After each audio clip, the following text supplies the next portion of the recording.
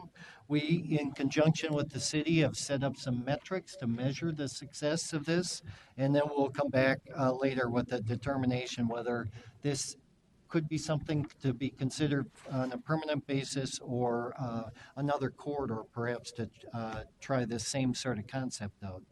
Second, first quarter ridership, you'll hear about a little bit more detail later in the agenda, but I do want to highlight the North Star, continued good story of the North Star ridership.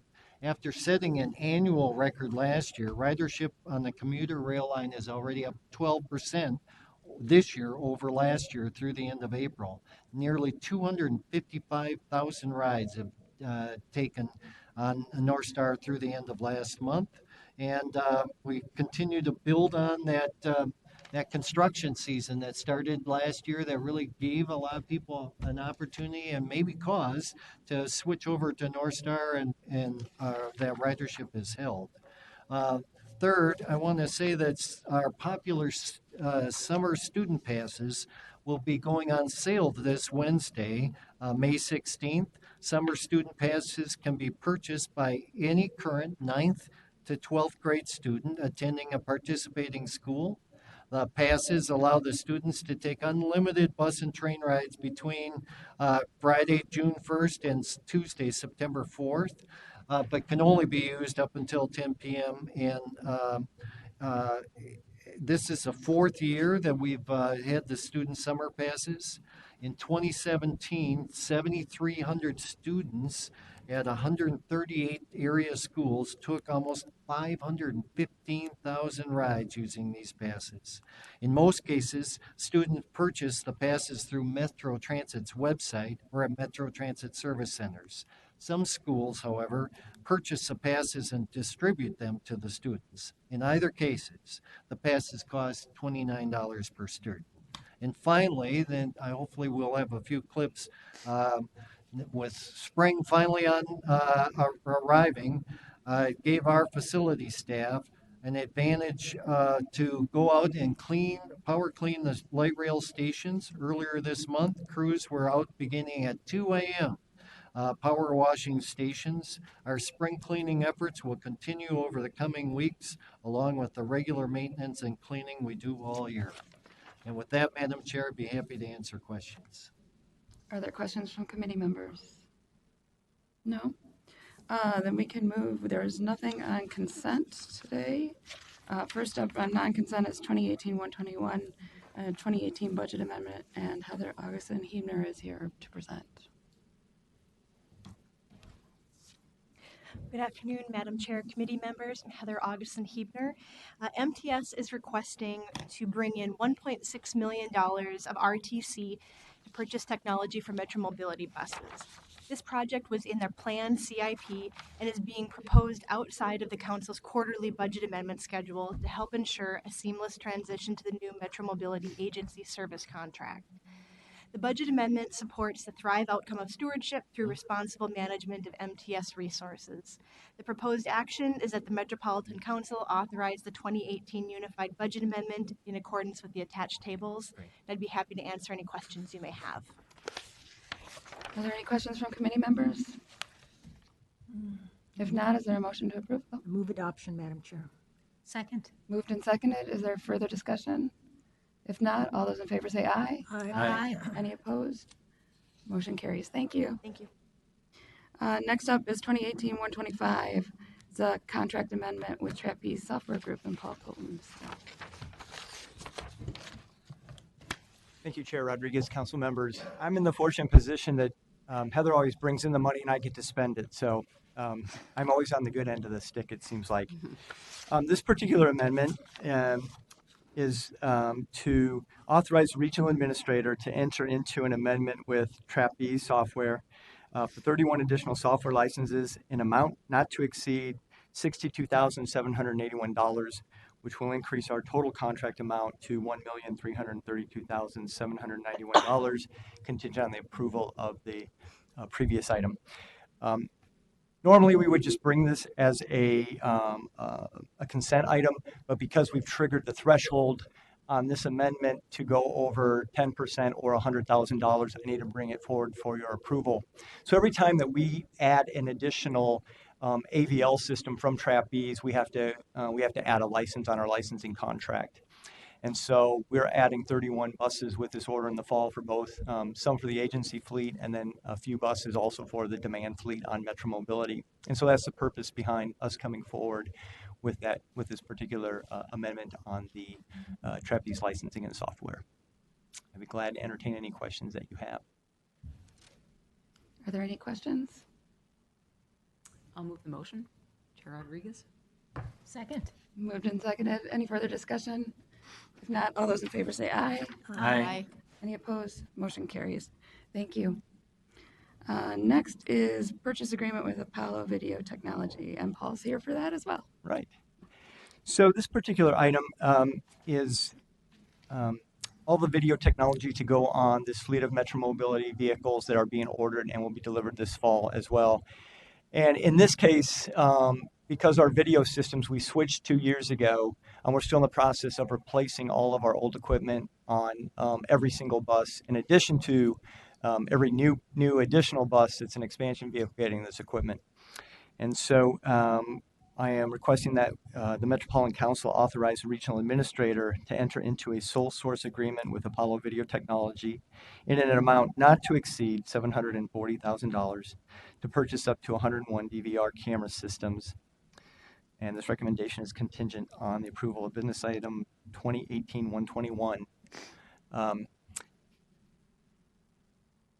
was I going to say about that? Oh, that the contract ended in April. And so because this is a system that we are now engaged in using as our video system, going out for bid for a whole new system wouldn't make sense at this point. And IT has to deal with a whole nother product potentially, and it can cause a lot of problems and issues for us implementing various video technology. And this has proven to be a very good technology for us at a competitive price. We got better pricing on this request than we did under our last contract. So I feel really good about where we're going, at least with this particular purchase of video equipment.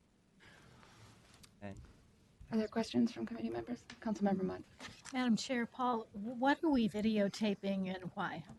Sure. So the reason we entered into the world of video about 7 or 8 years ago was that we had a real hard time on Metro Mobility resolving issues when we had conflicts between customers and drivers, incidents that would occur.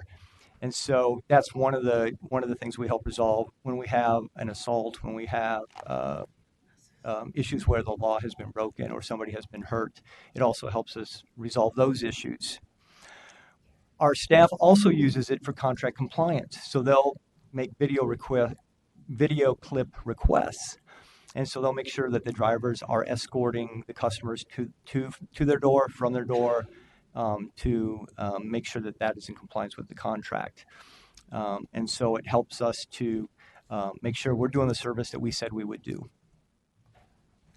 Councilmember Dorfman. Madam Chair, so do you know, or Brian, how this technology differs from what's the video audio technology that's on buses and light rail? This is the same videos. The council entered into this agreement collectively, both MTS and Metro Transit, the Apollo video system and suite of technology, which has playback features and those sorts of things for staff to be able to go back and review. So it's virtually the same capacity on both. Do we advertise on Metro Mobility as well as on buses and light rail that these cameras are there, the audios are there, so people who are riding know that? Director Thompson. I'll defer to Paul to answer what we document on Metro Mobility buses. Sure. So every bus that we operate in service has a decal that says that your video may be taken and audio may be taken for purposes of, I can't remember the exact language, but there is a clear notification with the symbols of video and audio on that lets every customer know that the bus is recording video and audio. Councilmember McCarthy. Madam Chair, so it's also recording audio.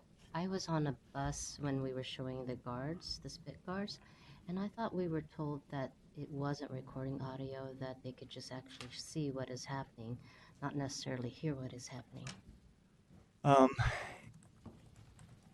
Chair and council member, I can only answer, I guess, to the Metro Mobility and the MTS side is that we do have audio recording, and at times it's not as good as we'd like it to be, with sometimes rattling and outside noise, but we do have audio on the MTS side of our video clips.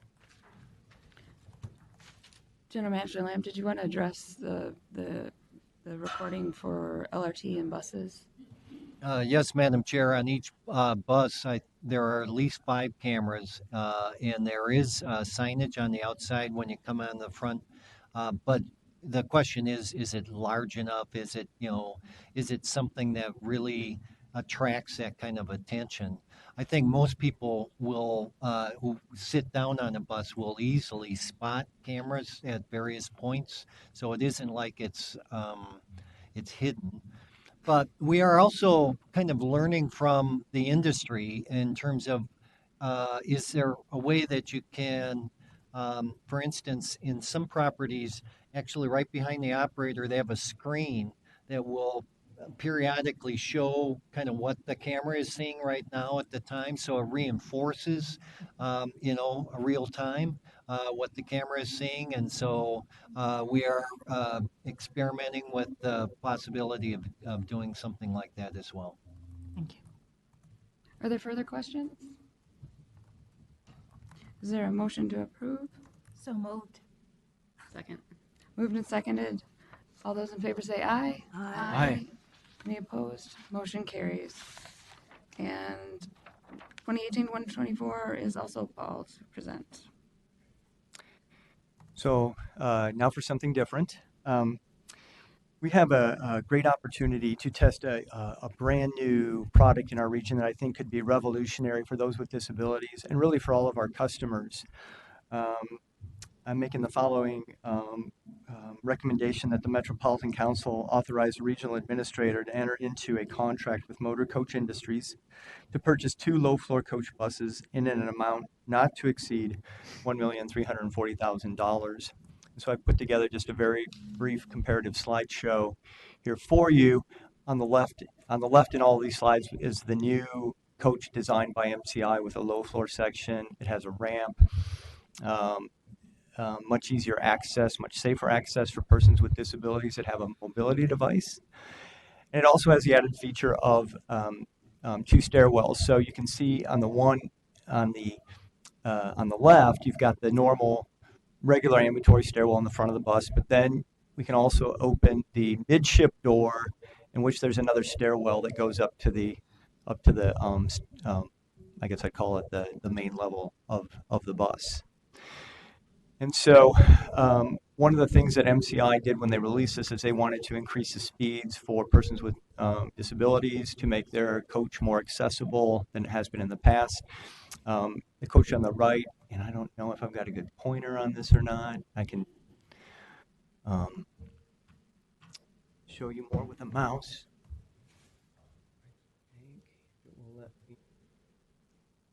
So right here you have the lift door that comes down to this level right here.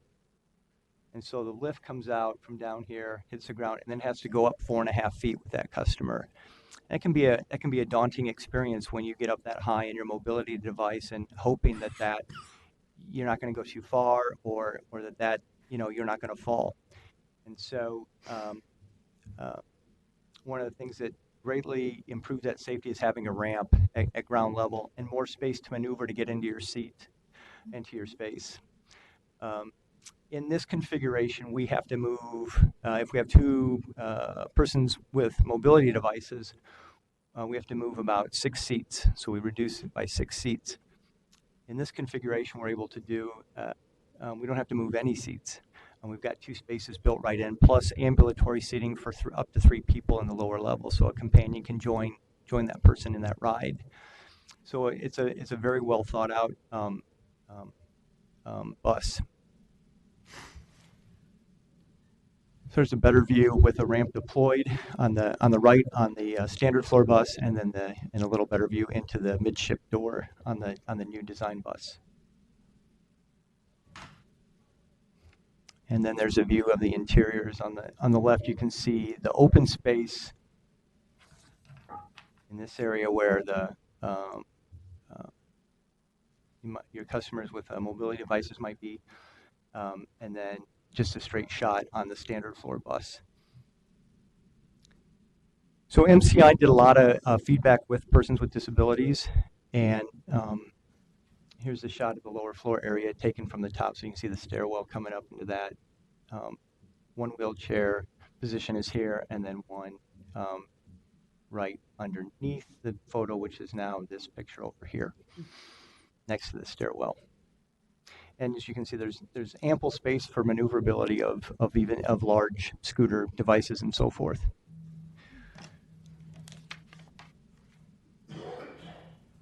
So we're working with Southwest, who has 2 coaches that are due for replacement.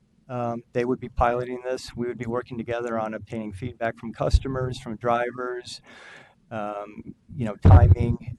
MCI estimates that it takes 6 minutes under the best conditions to load one customer in a wheelchair on the standard floor. It takes about 2 minutes on this. So we think our downtown boarding times will increase significantly.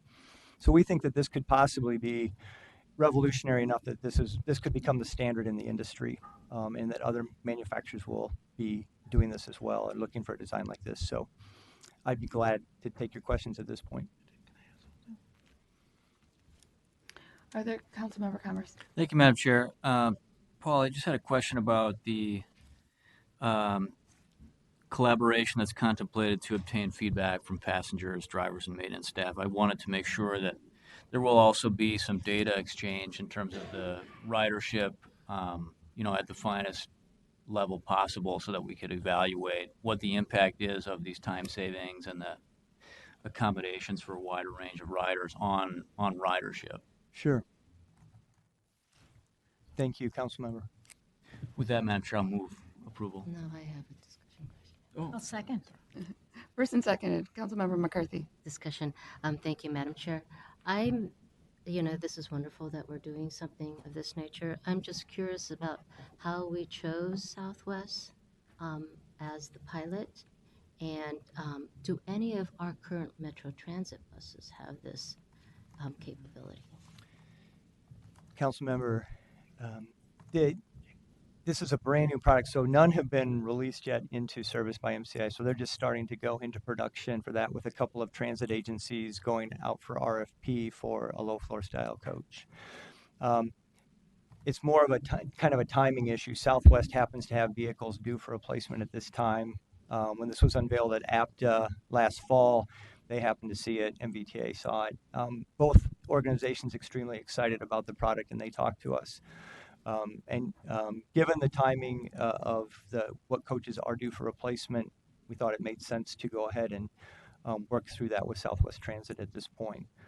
Certainly, we will invite MBTA and other partners, Metro Transit, to join in on all of the information that we gather, and hold sessions and do what we need to do to share the information. Director Thompson. Madam Chair, members, I'd also like to add that TAAC has been asked to be involved in decisions regarding accessibility choices the council makes, and so we took 2 steps. MCI brought a coach here to the East Metro Garage, and we offered up the TAAC members to come and see that and test out not just the new coach, but an existing coach, so they could see a comparison. And a couple members took advantage of that, and then they brought the bus here to TAAC, so the full members had an easy opportunity to see it and comment and provide comments before they made this decision.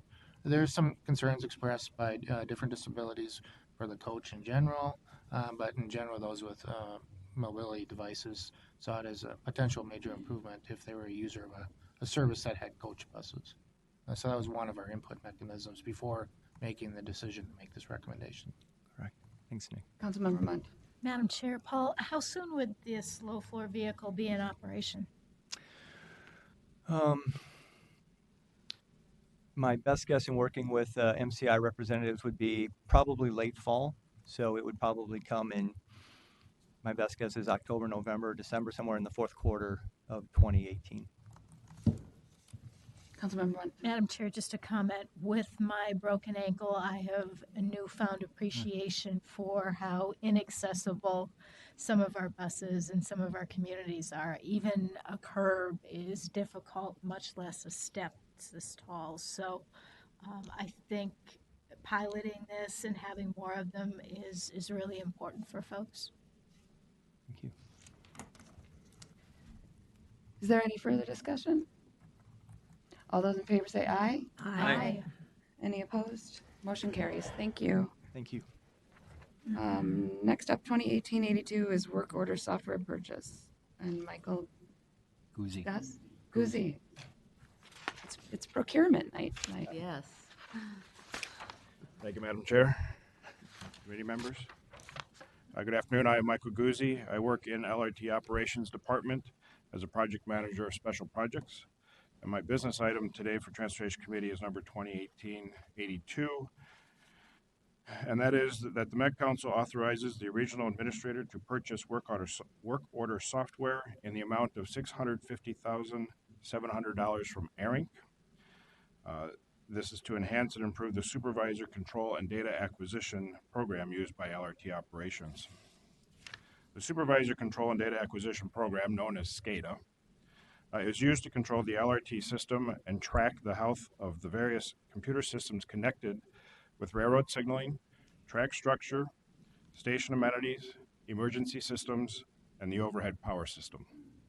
Currently, the system communicates to the Rail Control Center when there is a need for maintenance or repair, but does not allow for documentation to be created within the SCADA system. The RCC currently uses external software programs to communicate to the maintenance departments. With this purchase, we will be able to integrate the documentation of these systems' needs into SCADA. This integration will improve the accuracy of data collection, increase reporting of systems issues to 100%, and improve the tracking of these issues. In the spring of 2017, Assistant Director of Information Services Pancho Henderson had brought to you a business item granting us permission to use ARINC as a sole source contractor. In that business item, he committed that we would bring items to this committee per Council -3 when spending over $500,000, as we are doing in this business item, and that's why I'm here today. We are committed to using ARINC, and making enhancements like this will improve the working environment for those responsible to respond to normal, emergency, and special event operations, while at the same time improving our documentation and our communication between maintenance and operations departments. This enhancement requires significant programming that will benefit us with future enhancements that we will be pursuing at the completion of this software upgrade. Thank you. Are there any questions? Councilmember Dorfman. So, Yeah, that's fine. can you give us an example of what this improved technology will allow us to do in terms of sharing information that we can't do now? I'm just Absolutely. curious. Councilmember and Chair. One of the easiest ways to explain it is we have a substation that takes the power from Xcel Energy, and if we were to suddenly lose power to that substation, there's a whole host of alarms that come into the control center through the SCADA system that says, hey, you've lost power. Well, what's interesting or what's complicated about that is that one alarm could lead to about 100 alarms, because if you lose main power, now all the subsystems underneath that main power will go dead. Okay. And so what happens is the RCC gets suddenly about 20, 30 alarms, and we've got to pick out which one was the root cause. And by having this documentation software program in there, that will allow us to capture those in a report form, and then that snapshot can be automatically sent to our traction power department so that they can be reading that in a fairly short period of time. Whereas currently, it's on the supervisor at the control center to document and then basically go into a different software program and start typing as fast as they can to get that information out. So it's really automating that transfer of data from the system to the departments itself. Thank you. Any further questions? If not, is there a motion to approve? So moved. Second. Moved and seconded. All those in favor say aye. Aye. Any opposed? Motion carries. Thank you. Next up is 2018-105 North Star BMF drop table and track, and it's Kim Sliman. Am I saying that right? Lehman. Thank you. And Pat Jones. Good afternoon, Madam Chair and committee members. I'm Kim Lehman with Metro Transit's Engineering and Facilities. This business item is requesting authorization to award and execute a construction contract with Sheehy Construction. It's for construction of the single axle drop table and an outdoor track at North Star's vehicle maintenance facility in Big Lake. Installation of the drop table will provide a safer and more efficient way to remove axles and traction motors for maintenance than the current operation, which is shown in the picture, which uses portable jacks. It could cut the time required to remove these components in half and require fewer personnel. Drop tables are also very common in commuter rail facilities servicing the type of equipment that Metro Transit has. Construction of an outdoor track will provide additional storage space for trains at the facility with plans to extend the track into the building in the future to accommodate vehicle overhauls. An invitation for bids was issued on March 26th, and on May 1st, 5 bids were received. Sheehy Construction provided the low bid, and staff determined the bid to be responsive and the price fair and reasonable. The Office of Equal Opportunity reviewed the bid documents and determined that Sheehy's bid meets the disadvantaged business enterprise participation goals for the project. With respect to Thrive MSP 2040 vision for the region, approval of the project will promote sustainability by maintaining the region's transit resources in a state of good repair to provide efficient, safe, and reliable transit service. Funding for the project is authorized and available. To conclude, the requested action is that the Metropolitan Council authorize award and execution of Contract 17P395 with Sheehy Construction in the amount of $3,347,300. That concludes this business item. Thank you. Move approval. Second. Moved and seconded. Is there any further discussion? Councilmember Schreiber. Thank you, Madam Chair. There's double track now from this facility to St. Cloud, and there is talk, and there's been some bills introduced to fund service up to St. Cloud. This construction project that you're proposing here, does that would that accommodate any future extensions of the service? Madam Chair and committee members, I can start off by saying that this drop table will service the locomotives and passenger cars that they have today, and if that fleet gets extended, would also service those. Madam Chair, it really depends on the service structure that you're planning to implement. I think it is possible, theoretically, with the same number of locomotives and cars to extend a few trips to St. Cloud, but it would come at an additional operating as well as costs that BNSF would look for. Oh, I understand that part, and I understand the politics very well. But the point is, if we're going to be spending money to upgrade this facility, I mean, would we have to, in a couple of years, if something happens and changes, go back in and remodel the whole thing? Can it accommodate additional cars and engines? That's, a little more stress on the system. I don't know how else to describe it. You think? And Madam Chair, Councilmember Schreiber, the improvements that are contemplated here would be even more necessary if we had a larger fleet, if you will. And right now, again, there isn't an assumption that we would have a larger fleet. If we had a larger fleet, we'd need additional storage area in addition to the improvements that are recommended here. Any further questions? Do we have a first and a second? We did. All those in favor say aye. Aye. Any opposed? Motion carries. Thank you. Next is 2018-107. It's a same week item, Southwest Light Rail Transit. It's a decision regarding the need for supplemental environmental impact statement. Kelsey Campbell is here to present. Good afternoon, Madam Chair and committee members. I'm Kelsey Campbell. I'm the Environmental Project Manager for the Southwest LRT Project Office, and I'm here to present the same week business item. There's two components to this proposed action. The first component is that the proposed project changes to the project evaluated in the supplemental environmental assessment do not have the potential for significant environmental effects. And the second component of this proposed action is to authorize the chair to sign the findings of fact and conclusions document on behalf of the council in support of that decision that a supplemental environmental impact statement is not required. Before I return to the rationale for those two components, I'll provide some background and additional information about the environmental review process leading up to this point.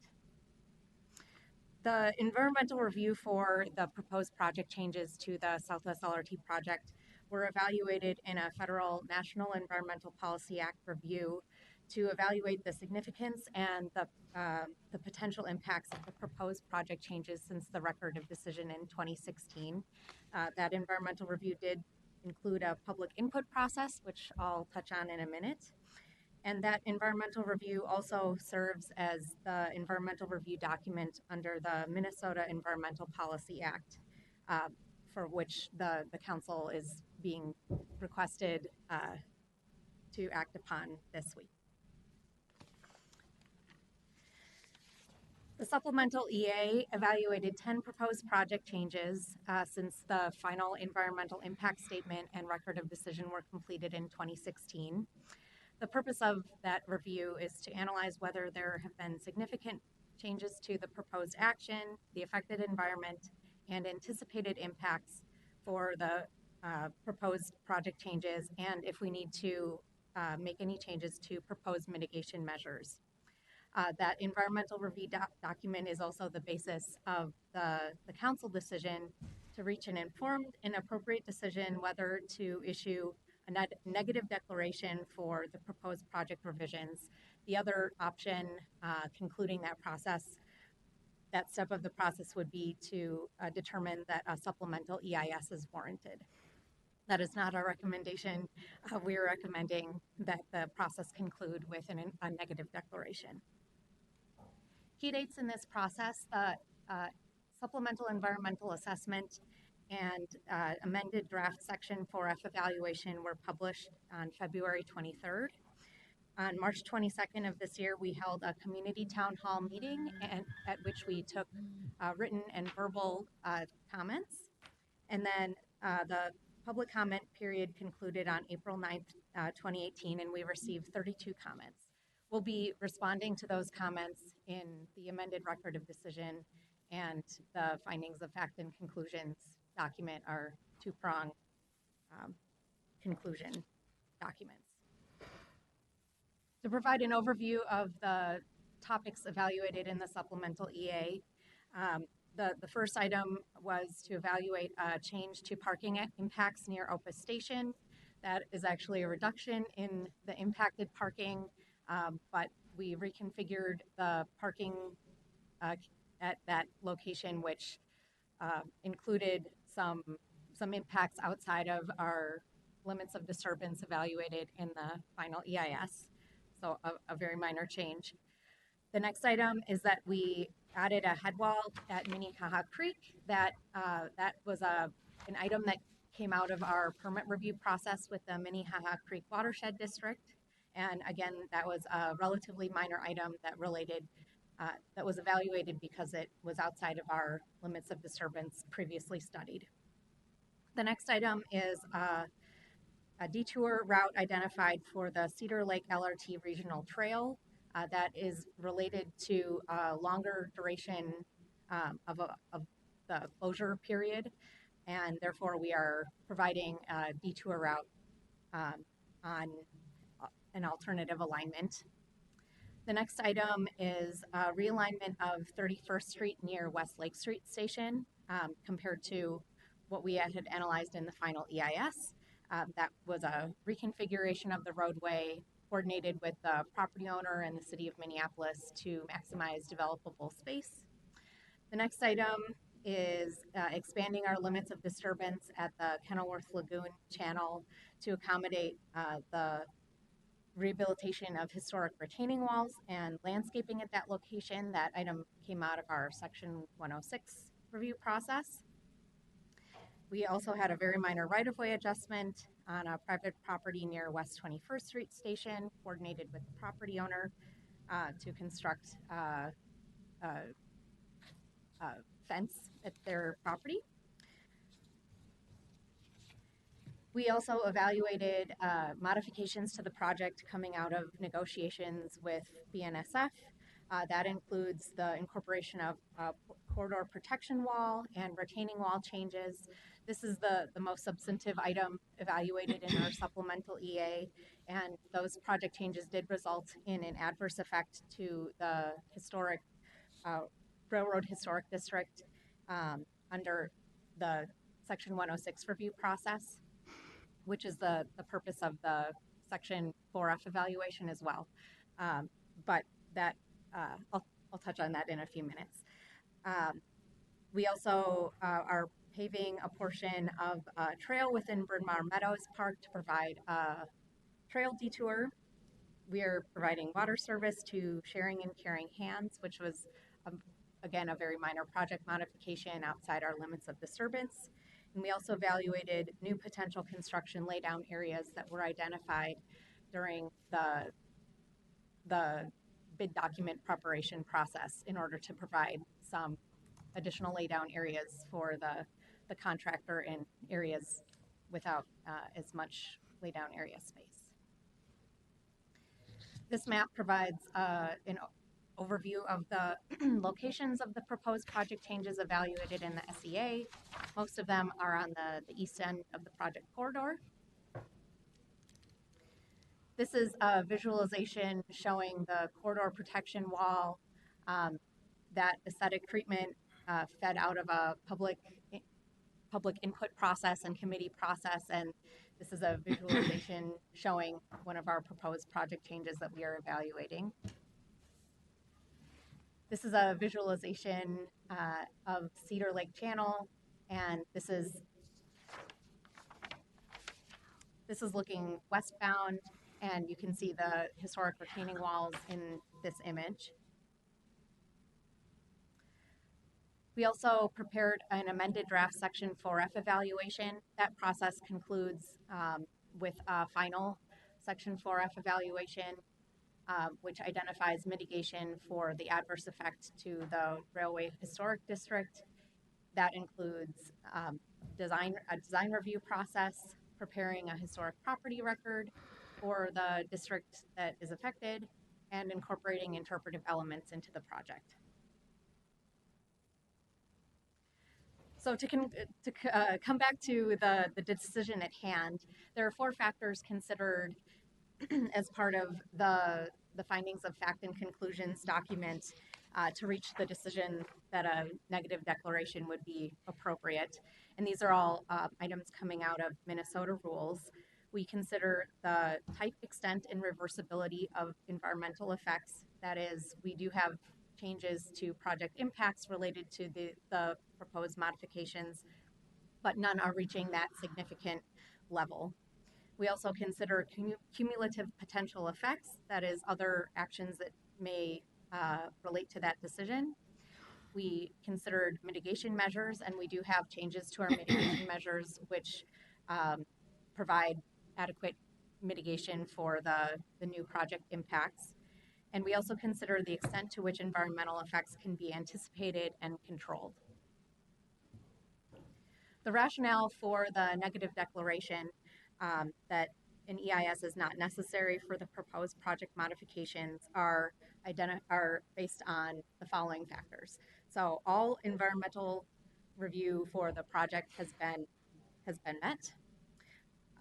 The information that we've put together is adequate to determine whether the project has the potential for significant environmental effects. The potential environmental effects identified have been addressed by mitigation measures, and based on the criteria in Minnesota rules, the project does not have the potential for significant environmental effects.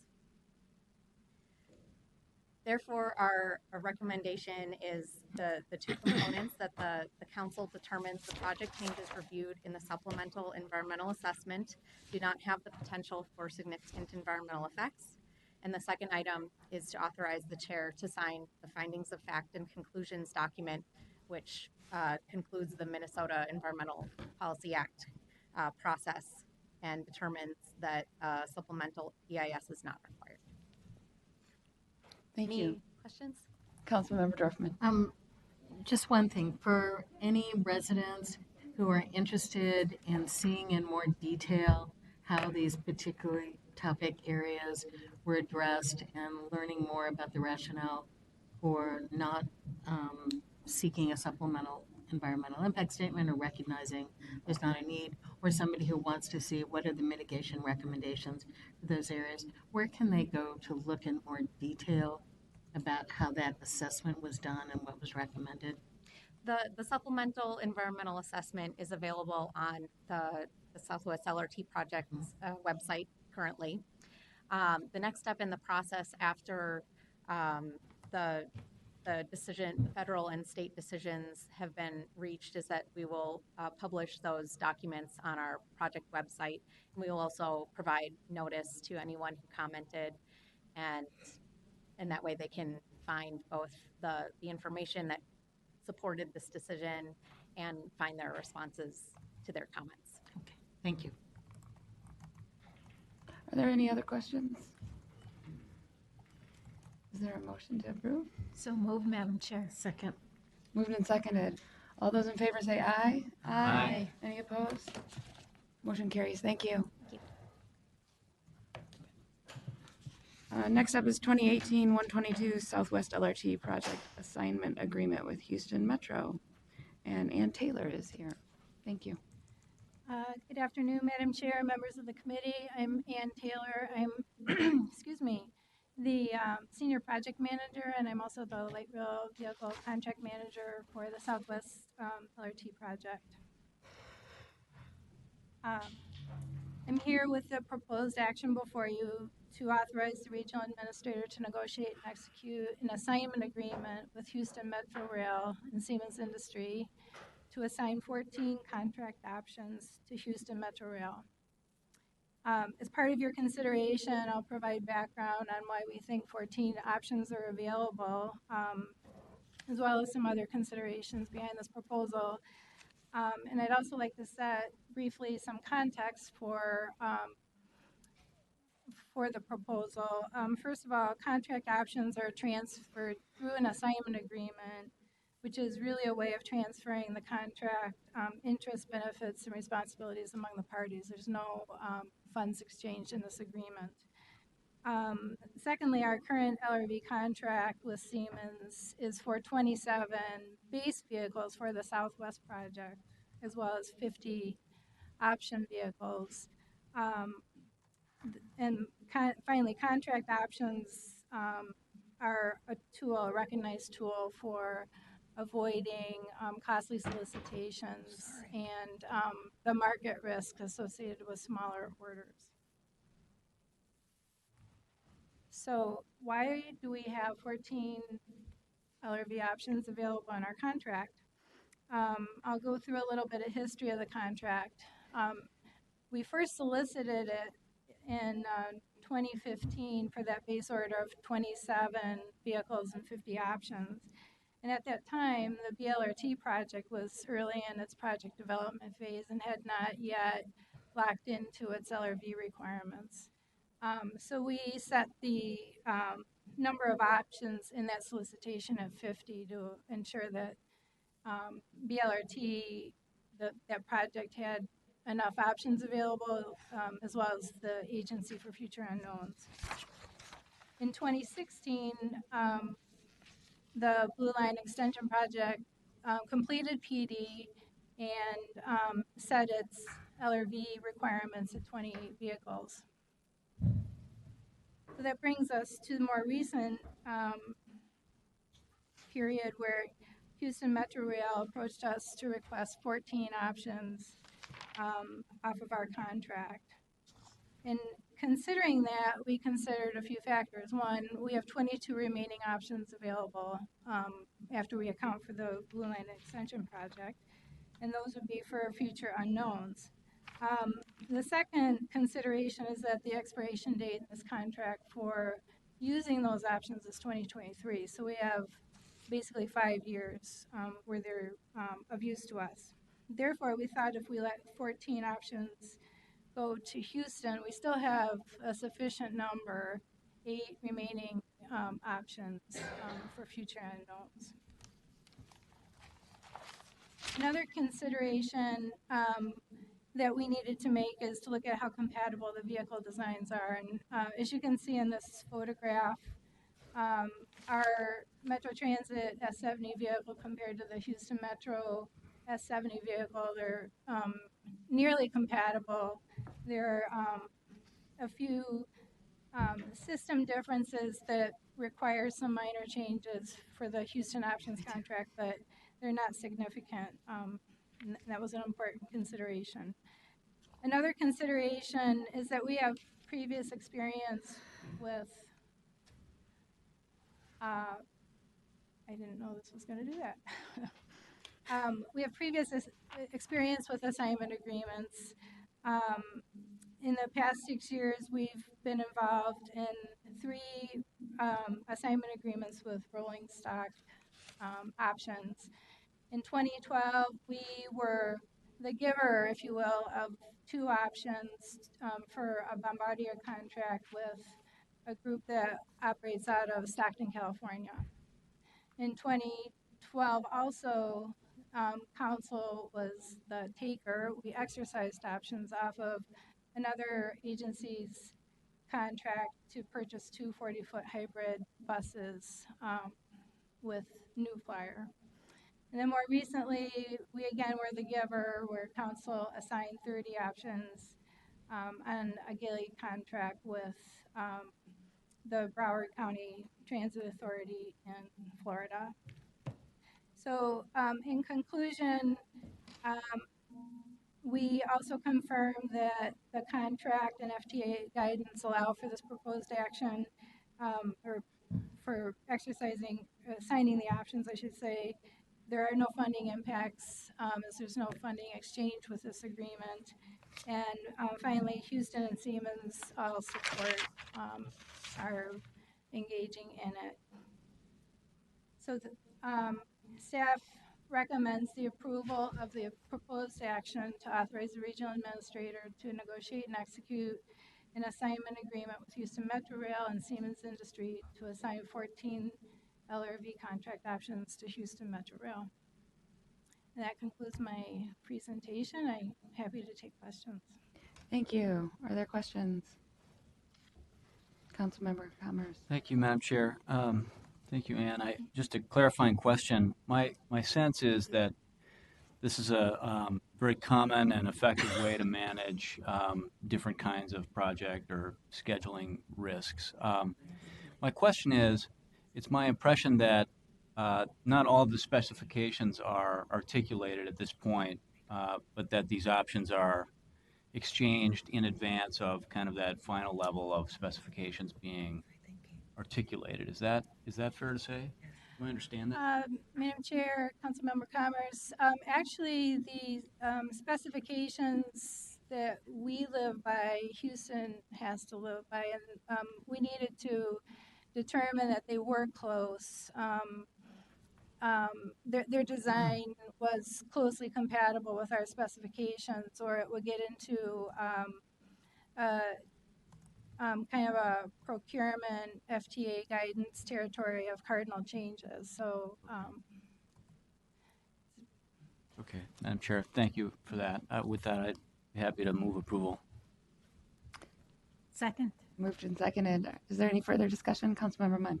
Madam Chair, and no one should interpret this action as any form of retreat on Southwest Light Rail. Is that correct? Madam Chair, Councilmember Munt, absolutely not. This is very much business as usual. All those in favor say aye. Aye. Any opposed? Thank you. Thank you. Next is 2018-110 diesel fuel contract, and Mike Joyce and Steve Curry are here to present.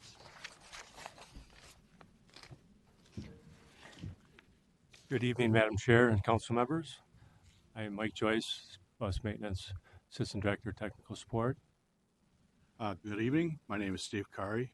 I work in Bus Maintenance Fleet Service. Good evening, Madam Chair, council members. And we're here this evening to bring forth a business item, the diesel fuel contract 17P 248 with Mansfield Oil Company. So our recommended proposed action is that the Metropolitan Council authorize the regional administrator to exercise contract 17P 248 with Mansfield Oil to supply diesel fuel to Metropolitan Council Metro Transit for a 2-year period with options to extend for the 3rd and 4th year. Contract extension requires agreement between Metro Transit and Mansfield Oil. The contract will be in the amount not to exceed $64,960,204. On March 6, 2018, procurement staff conducted an invitation for bid for a new diesel fuel supply contract with 7 companies submitting bids. Mansfield Oil submitted the lowest bid and was found to be the responsive bidder, capable of supplying the council with sufficient supply of diesel fuel. Diesel fuel contract advances Thrive through the lens of promoting regional prosperity for everyone and by continuing to serve residents who depend on transit. Our recommendation is that that the council enter into this contract, and we'd be happy to answer any questions that this chair and council members have this evening. Are there any questions from council members? I move adoption, Madam Chair. Second. Moved and seconded. Any further discussion? Councilmember Dorfman. I know very little about this, so to what extent did diesel fuel prices fluctuate over time? I mean, this is a big dollar amount. Obviously, it costs money to run, but we're also locking into a price over a number of years, right? Right. So the prices do fluctuate, and that's the need for a contract is to kind of stabilize that. Okay. So we have at least a budgeting item for it. But I think Steve would be probably very happy to answer that question for you. Sure. This evening. Madam Chair, council members. The price of diesel fuel has fluctuated quite greatly. In fact, over a few years, it's doubled. Right. It's reverted back, to whatever. Currently, we're at about $2. The council, with the current contract, we're buying diesel around, I say about $2.15 for like B20, and inevitably in the fuel market doesn't follow the normal economic ups and downs. It's very varied. It can over a couple of years it can double, or it can remain the same. So, based on the price that you're getting now, we let the bid out, and let's just take a look here. So B20 LSN2, which is one of our main components, was priced out at $2.16 per gallon. And if that stays relatively the same throughout the next 4 years, give or take, we should be able to make that amount with the contract. But for example, if things move up exponentially, and it could move up to even $1 more, depending on what the economy is like, we'd have to ask for more money. Chances are that wouldn't happen until the first 2 years are locked in. The second 2 years are optional. They're mutually agreed upon by Mansfield Oil and Metro Transit. If they moved up and things were a little bit more expensive, we'd probably have to ask for some more money to continue the funding for the fuel. So is that? I think so. So, Madam Chair, so there very little risk that we would a year from now or a year and a half from now we'd go, wow, we ended up spending more than we needed to. As far as the amount here, it'd be a far stretch for us to be saying that. Yes, okay. I agree. Madam Chair, yes, council members, there's actually 2 things that we use to kind of manage the controlled spend. One of them is the fuel contract itself and trying to lock in, as they said, the base price and then with an option the future. The second, of course, is what we do is buy futures on a potential based on today's price, and then we'll sell those in 18 months. And so that helps provide some budget certainty even in uncertain times. Thank you. Thanks. Are there further questions? If not, is there a motion? Oh, there is a motion and a second, right? All those in favor say aye. Aye. Any opposed? Motion carries. Thank you. 2018-111 is the amendment to our armored transport services contract. And Dennis Dvorak and Abdul Ahmed are here to present. Thanks for your patience. Madam Chair, Council Member, Committee Members. I'm Dennis Dvorak from Metro Transit Revenue Operations. Madam Chair, Council Members, Brian, my name is Abdul Ahmed. I'm from Revenue Operations as well. We're here to discuss business item 2018-111, amending our armored transport services contract. We propose to amend the contract, increasing the total from $675,000 to $825,000 and extend the expiration date to January 15th, 2019. All other aspects of the contract will remain the same. A little bit of background on this. Metro Transit still collect cash, about $20 to $30 million a year yet from our rail and bus customers, especially for our low-income customers and our unbanked customers. We still collect cash to ensure that our customers have the flexibility to purchase their transit fares. We safely, we safely and securely transport this cash to the bus garages and from the bus platforms and from our Minneapolis Service Center using our Armor Security contract. In 2018, we submitted information for bid for a new contract. The IFB was less than we expected. We only received one bid, and that bid was found to be unresponsive. By extending our contract, we want to work with procurement to meet with the local vendors to resubmit for a new bid. We intend to restructure the scope of work for the contractors. Our goal is to generate a more competitive bidding environment. Do you have any questions? Are there questions from committee members? No? If not, is there a motion to approve? So moved. Second. Moved and seconded. All those in favor say aye. Aye. Aye. Any opposed? Motion carries. Thank you. Thank you. Last non-consent item is 2018-123, amend the Orange Line Design and Construction Support Services contract. Appropriate that it's also procurement related. Madam Chair and committee members, I'm Jim Harwood with Metro Transit's Engineering Facilities Department. And the business item I have today is that the council authorized the regional administrator to execute a contract amendment to our Orange Line Design and Construction Support Services contract with HNTB in the amount of $932,675. So council executed a contract with HNTB for this work in the beginning of 2016 for $6.75 million. Since that time, we've been progressing our design. Some of it's actually in construction associated with MnDOT's 35W at 94 project. Some of it, we've been continuing to coordinate certain aspects of the work with some projects being led by other agencies that are in different phases. One of the biggest ones was referenced earlier is the 35W 494 interchange, but also projects in Bloomington, such as the Penn American Storewater project, MnDOT's 494, MnPass project, and others. This extensive coordination has been a real opportunity for us to ensure we're minimizing future construction impacts, future Orange Line construction change orders, and rework required as part of those future projects. And it also minimizes potential impacts to Orange Line service when our project is complete and those others are beginning to get underway in construction. However, that has also led to some lengthy design iterations. It's extended our schedule and added some scope and time to our project that have led to the need for this amendment. So the amendment of $932,000 is just less than 14% of our original design contract value, and we do have funding available within our project to support this amendment. So with that, I will take any questions. Are there questions from committee members? Is there a motion to approve? So move. Second. Moved and seconded.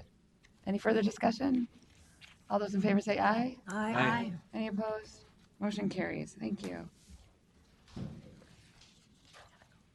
think we're trying to figure out which ones to put on consent and non-consent. Obviously, 2018-107 is on non-consent. That's a same week item.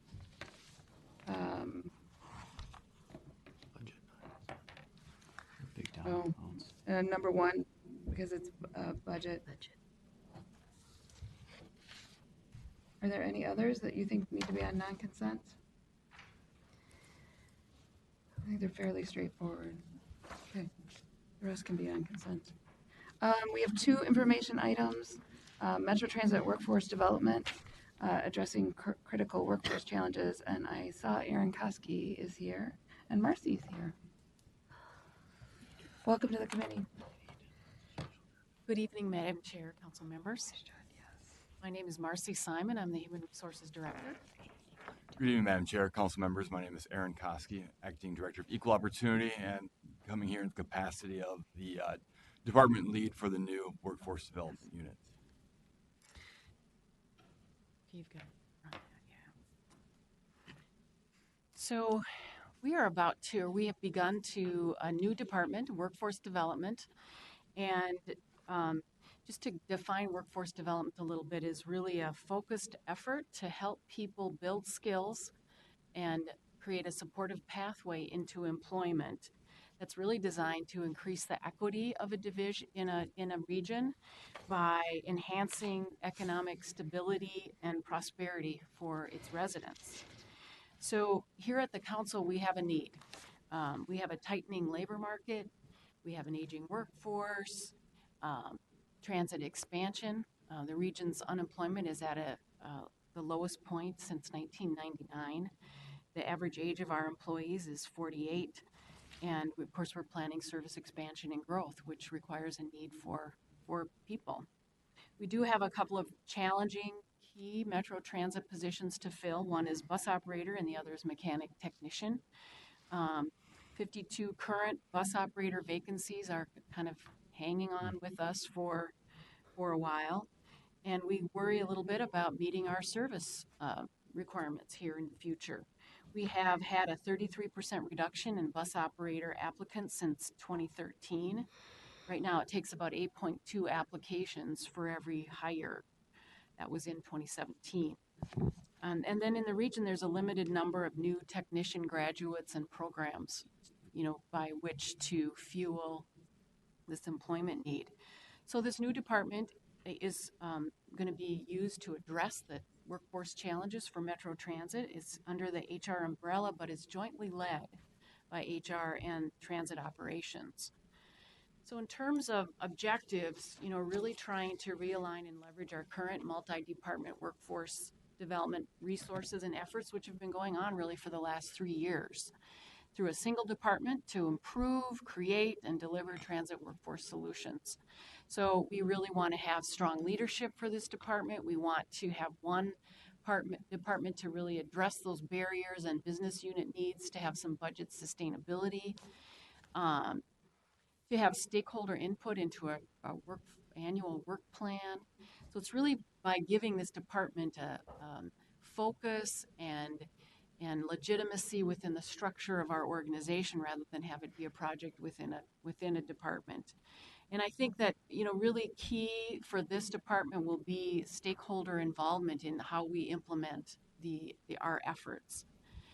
We'd like to, in the long run, more longer term, to create permanent pipelines and pathways for high need and hard to fill transit positions.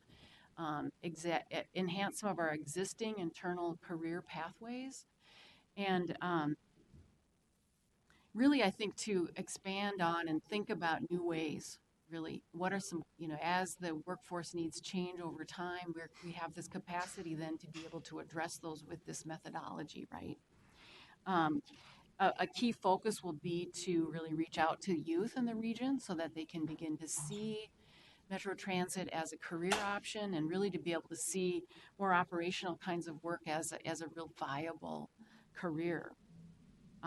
We really hope that this, in the past, as we've rolled our efforts out already, to connect residents with entry into positions for which there have been barriers. So we try to remove those barriers and to provide support for folks as they move into employment. And I'll have Aaron speak to the last bullet point then too. Excuse me, Madam Chair, council members.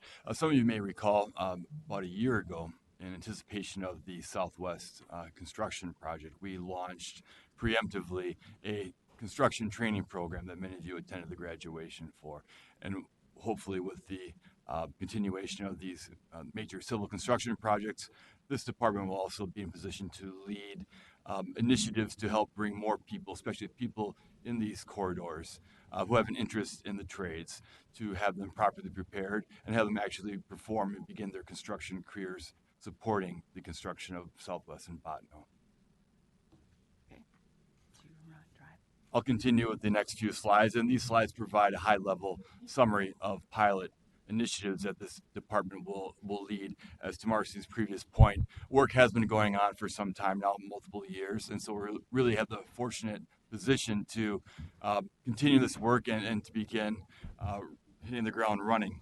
The bus operator recruitment pilot, as Marcy mentioned, roughly 1 out of 8 applicants get hired. We want to increase that conversion rate, and we believe that we can get the best operator applicants through our operators themselves, who have connections to their communities. And timing is a little awkward maybe today, but by and large, our bus operators love the position and love working here, and we really feel that we can leverage their connection with their communities and talk about why they believe transit is a wonderful place to start their career. More specifically, we're looking to utilize those bus operators who have personal connections with the communities that they live in, or it could be communities of faith or other interests, and to kind of spread the word by deputizing those operators to be our megaphone, our broadcast tool. After a 3-month pilot this summer, we are going to evaluate to see if these operators do have the impact we hope they have, and by leveraging hopefully more applicants to fill the pipeline. The next initiative is our operator applicant readiness, and this really is combined with the first initiative. What we're trying to accomplish here is to increase the passing rate, not by lowering our standards or teaching to a test, but prepare them accurately for what it'll take to be hired in this position. We feel that with some base level understanding of the process itself, maybe simulating some of the testing experiences, and most importantly, providing a CDL prep to help them understand what it's going to take to get their license in order to drive through that 9-hour curriculum, free of charge in our communities. We really hope to see a substantial increase in the passage rate for our operators who go through this exercise. Again, along with the outreach recruitment, by the end of the summer, we should have enough data to properly ascertain if this effort is successful. Third new pilot, which starts again this spring, will be introducing the concept of apprenticeship to the bus operator position. We feel that there are multiple benefits. The first benefit in the title would be to reduce probation failure from 15% down to 10%. And we believe that we identify the right model bus operator in our garages who are motivated to share their experiences and to provide that helping hand. If we recognize them and formalize their role as a mentor, we believe that our new operators who come into a garage who have no idea of what the demands of the job are, we believe that this additional peer-to-peer assistance will help them grow into the job with less hiccups and hit the ground running. We also will reinforce through peer leadership and mentorship the right skills, soft skills, attitude, and approach, which will make them successful from the start. Most of you, I hope, are familiar with our MTT program, a Metro Transit Technician program. It's a very brief update. And I do apologize, these numbers are not exactly accurate. The first cohort, which will graduate this next month, is on pace to graduate 14 new mechanics. I know many of you shared a time almost 2 years ago already, where they started their journey. Very looking forward very much to their graduation and for them to become full-time mechanic employees. The second cohort, Rail, is now about halfway through their journey. And unfortunately, we've learned a lot of lessons, and we are on pace for about nine or eight individuals to make it through to graduation. And we just began our third cohort, and actually that is now at a full 20. They began last month in the garage, so they are newbies, green as green could be, spending about 20 hours a week on a internship stipend, working shoulder to shoulder with mature, experienced mechanics, and getting exposure to what the academic curriculum demands are going to be when they begin their academic career this fall. So instead of resting on the current design of the MTT program, we do recognize that in many ways it needs to improve and needs to evolve. We are currently in the analysis and adjustment period. As I mentioned previously, we are entering into a registered apprenticeship with the Department of Labor and Industry for bus operators. We also have indicated that we potentially would entertain becoming an apprenticeship shop for mechanics as well. This is not an easy decision to make. This is probably take most of this year and next to see if that's the best fit, but we are prepared to explore that option. If we do go that direction, we believe that the MTT concept still has a role and maybe be best as a pre-apprenticeship type program. We still feel the need and the value to offer external individuals who maybe have not been exposed to the mechanic world, but have the aptitude and interest, provide them a pathway in. In addition to some of the pilots programs we started, I wanted to give you an insight to additional work plan items that we hope to tackle this year. And I should also mention that I've been asked to lead this effort along with Gary Courtney, who often is accompanying me in these presentations, as well as 2 additional staff at the ground level. We will work with our partners, both in HR and in the transit operational departments, to review frontline qualifications of positions, processes, and approach. We also believe that we need to bring people to the table and have a serious discussion about where in our world do we try to fit in opportunities for ex-offender population to have a chance to start a career at Metro Transit. We feel this is a very underutilized population group. I believe there's a lot of goodwill and a lot of interest in seeing where the fit can be and take place, but it is very complicated. We are regulated by state law and DOT requirements. So if it was easy, it would have been done already because the will is definitely there. But we are now getting the right people to the table to have a serious discussion about what needs to change or how we can hopefully make it fit into the current structure.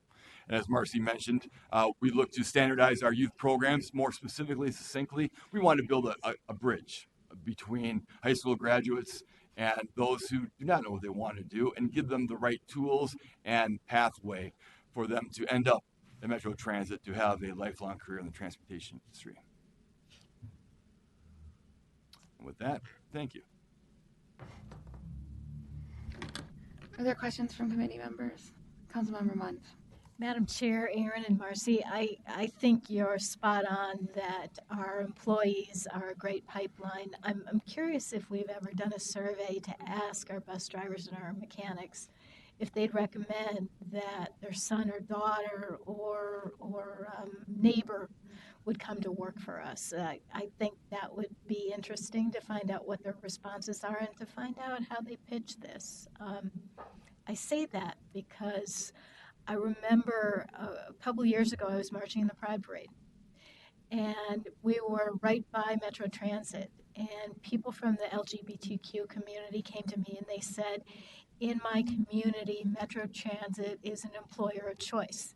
I had never heard that before, but that was the word on the street. And I'm just curious how our employees would pitch working for us. And I think 2 other suggestions. Really talking about these jobs as a career and not just a job where the workers are, a dime a dozen. This is a place where you can spend your entire career And we also, I think all of us were shocked to find out that only 25% of Met Council's employees are women.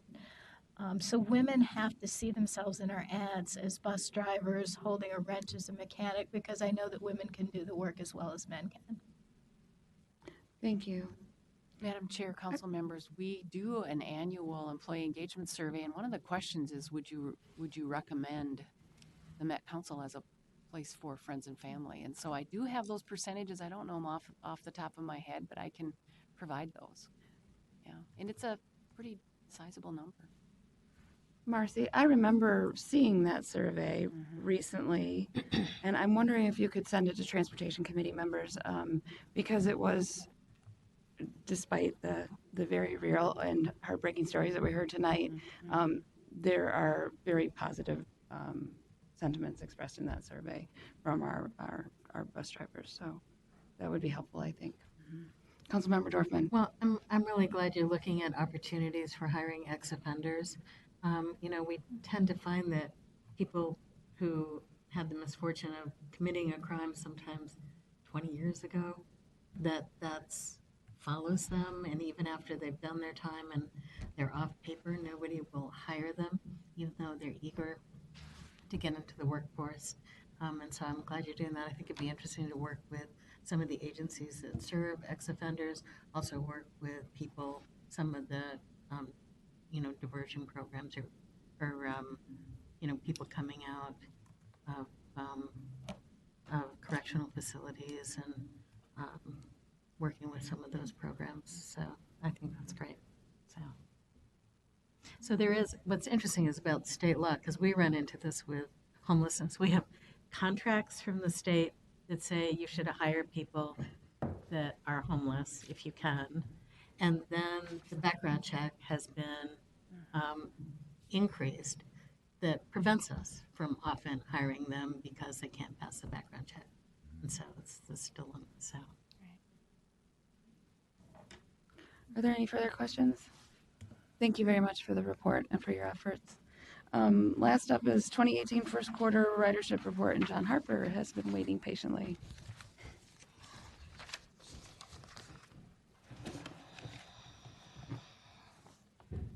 Good evening, Madam Chair and committee members. I'm here today to present to you the first quarter ridership for 2018. So be aware that this ridership is Met Council ridership only. At my last presentation, I did do an annual roundup of the regional ridership as a whole. But as I said, this is the council ridership only. This first slide here is a graph that shows how we are tracking this year compared to last year. And you can see we are down slightly from last year for the first quarter of the year. And I'll go into a little bit more detail here. This graph compares 2017 on your left to 2018 on your right by mode of service, a type of service, and you can see the large blue columns or portions of the column represent the local service, and we are down slightly. And the red is express bus. That is down also slightly. I'll talk about those in the next slide. And the large yellow is rail ridership, light rail ridership, which is holding steady and up just a little bit. So into the details. You can see the numbers here, and I will talk through some of the key conclusions that we'll see on the next slide, but I'll walk through them as you're looking at the numbers.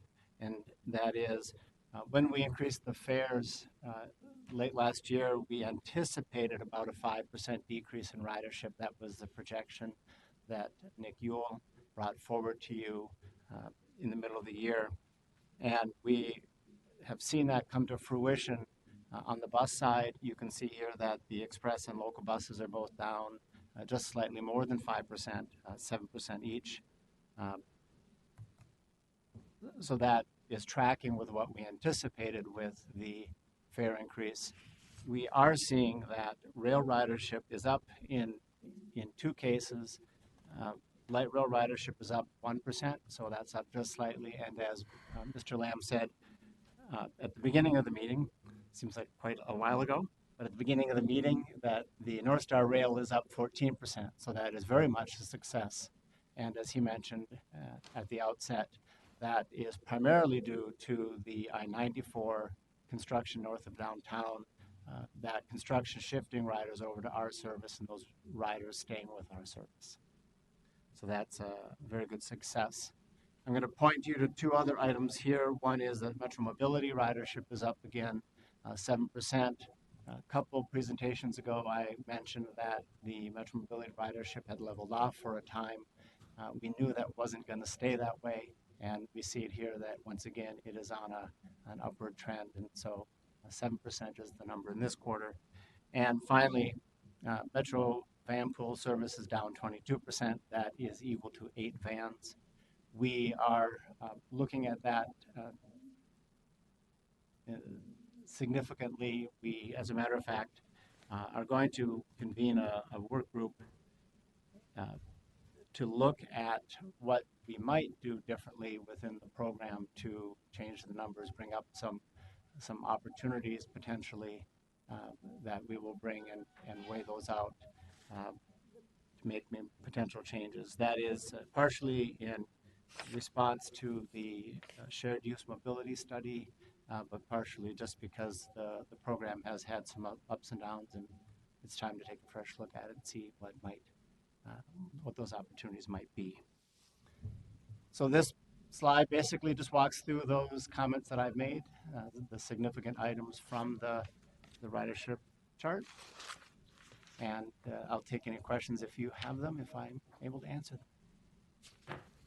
Are there questions, Councilmember McCarthy? Madam Chair, what is the 13% drop in transit link due to? Madam Chair and Committee Member McCarthy, transit link ridership has gone down due to the fare increase. We have seen that soften as well due to the fare increase. And you may recall that the transit link fare prior to October was $225 for a basic transit link ride of 10 miles or less. We essentially doubled that to match the Metro Mobility fare of $450, if I'm recalling.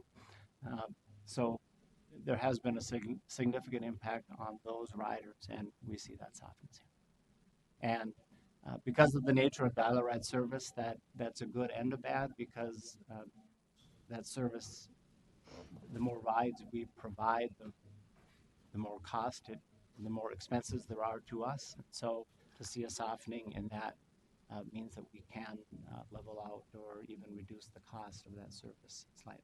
But it is an impact on the riders, as we can see here. Councilmember Munn. Madam Chair, John, is there a time period over which we hope to regain the riders that we lost due to the fare increase? I might turn that over. Madam Chair, Councilmember Munt. Actually, there's a confluence of reasons here, but for a fare increase, we typically project 18 to 24 months this fare increase because of the strong economy, the lower gas prices, et cetera. And usually it's between 12 and 18 months, but when we address this to the council, we projected 18 to 24 months. Are there further questions? Thank you very much. I just have two quick announcements. On May 23rd, we are going to have a joint Transportation Committee and Management Committee meeting at 2:30. We don't have a meeting on May 28th because it's Memorial Day. So we'll have that meeting on May 23rd with Management Committee. And then also, there's a Shared Mobility Collaborative meeting. It's on May 31st. And I will get that invite out to you so I don't waste your time right now. And if there's nothing else, we can be adjourned. Is there anything else? Thank you. Thanks for your patience.